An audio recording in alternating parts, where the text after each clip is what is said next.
If you want to sound more professional at work, if you want to speak advanced English, well, you clicked on the right video, because today I'm gonna give you 10 common phrasal verbs to help you speak more confidently with your boss, colleagues, and customers. Hi everyone, I am Dina and this is Talk Workshop, where I help you make your communication in English easier and more fun. By the end of this video, you're gonna have 10 new phrasal verbs that we use in English workplace.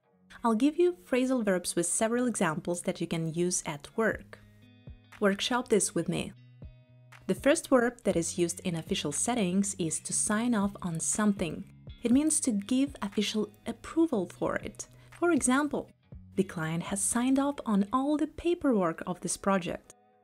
I've signed off on all of your hours, your trial period is over, now you're officially hired. It was a fair proposal, so we signed off on it. 2. If you want to sound like a native speaker and really take your English up a notch, use wrap up instead of finish or end. If you wrap up something such as a job, an agreement, a meeting, you finish it or bring it to a usually successful conclusion. For example, the meeting is supposed to wrap up by 10 a.m. If there are no further questions, let's wrap it up. Since all of us are on the same page, we should wrap it up. By the way, to be on the same page is to agree on something. 3. When you have something in mind that you need to discuss with your colleagues, boss, or client, you bring it up, meaning you raise a matter for discussion or consideration. For example, HR brought up the list of candidates in the meeting. Before wrapping it up, I'd like to bring up an urgent issue.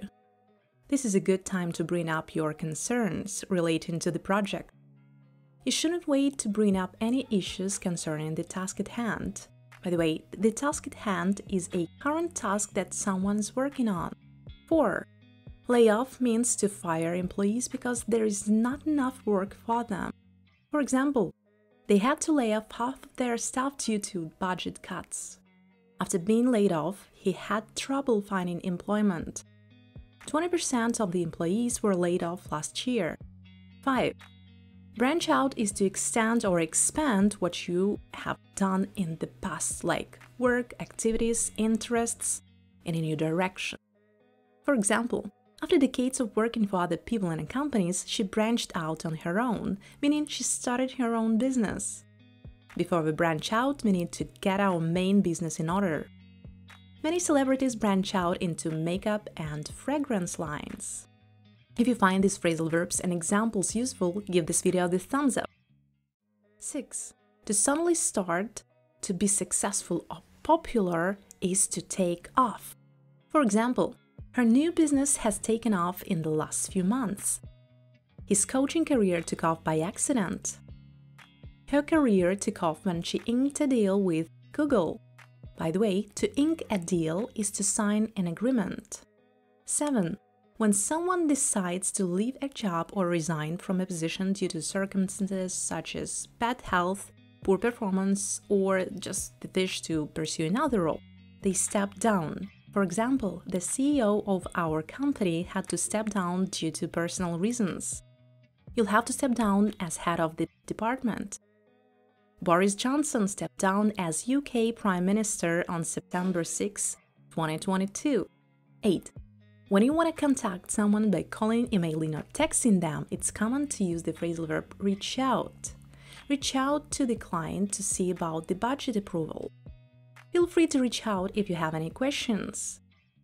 Have you reached out to our colleagues in Finland?